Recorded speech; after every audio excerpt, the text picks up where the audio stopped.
দর্শক জানাবো আজকের কুড়িগ্রামের ভাঙন পরিস্থিতি। আপনারা জানেন যে পানি কমার সাথে সাথে কুড়িগ্রামের বৃহৎ অন্যতম নদীগুলো যে আছে, বিশেষ করে ব্রহ্মপুত্র, ধল্লা, তিস্তা এবং দুধকুমোর এর অববাহিকায় যে সমস্ত বসতি রয়েছে, ইতিমধ্যে আমরা দেখছি হাজার হাজার বসতি নদীগর্ভে বিলীন হয়েছে এবং তারা আসলে ভূমিহীনের তালিকায় নাম লিখেছে।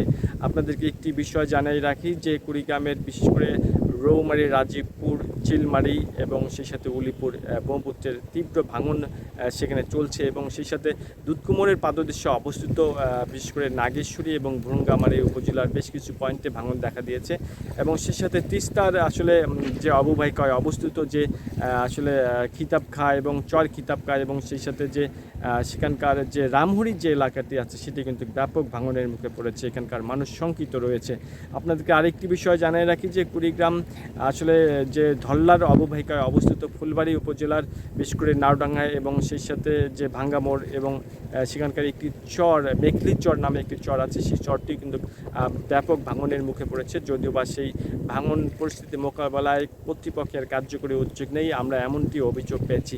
স্থানীয়দের অভিযোগ যে সমস্ত ভাঙন প্রতিরোধে বিশেষ করে পাউবো কর্তৃপক্ষের তেমন কোনো উদ্যোগ নেই। বিভিন্নভাবে স্মারকলিপি মানববন্ধন করার পরেও তারা প্রতিকার পাচ্ছে না। তারা যেটি বলছেন, অভিযোগ করছেন যে বন্যা আসলেই পাউবো কর্তৃপক্ষের তাড়াহুড়াবাজে এখানকার কাজের নামে আসলে তাদের মধ্যে একটি উৎসব চলে। বিশেষ করে সেখানকার এমার্জেন্সি কাজ যা আছে সেই এমার্জেন্সি কাজ ভাগ বাটোয়ারার নামেই কিন্তু সেখানে উৎসব তারা দেখতে পায়, এমনটি তারা অভিযোগ করেছে।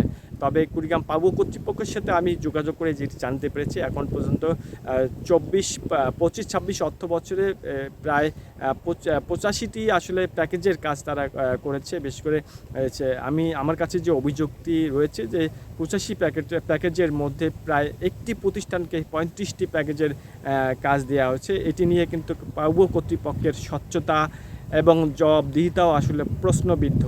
আপনাদেরকে একটি বিষয় জানাই রাখি যে যারা চর নিয়ে কাজ করে কুড়িগ্রামে, বিশেষ করে চর বাস্তবায়ন পরিষদ নামের একটি সংগঠন আছে, তাদের যেটি বক্তব্য যে উন্নত রাষ্ট্রে এই সমস্ত বিশেষ করে ভূমিহীন মানুষের জন্য যারা নদী ভাঙনের শিকার হয়ে নিঃস্ব হয়ে যায় তাদের জন্য সরকারের বিশেষ আসলে প্রণোদনা থাকে। বিশেষ করে ভেঙে যাওয়া সেই বসত ভিটার জন্য তারা 3 গুণ পরিমাণ আসলে অর্থ পায়, যে অর্থ দিয়ে তারা পুনরায় তাদের বসত ভিটা এবং আবাসন তারা গড়ে তোলে এবং তাদের যে স্বাভাবিক যে আসলে মৌলিক চাহিদা সেটা পূরণ করার চেষ্টা করে। কিন্তু বাংলাদেশে আসলে প্রায় বাংলাদেশের যে সমস্ত আসলে এই চরা অঞ্চল আছে, এই সমস্ত চরা অঞ্চলে বাংলাদেশ কর্তৃপক্ষের তেমন কোনো কার্যকরী উদ্যোগ নেই, এমনটি তারা বলছেন।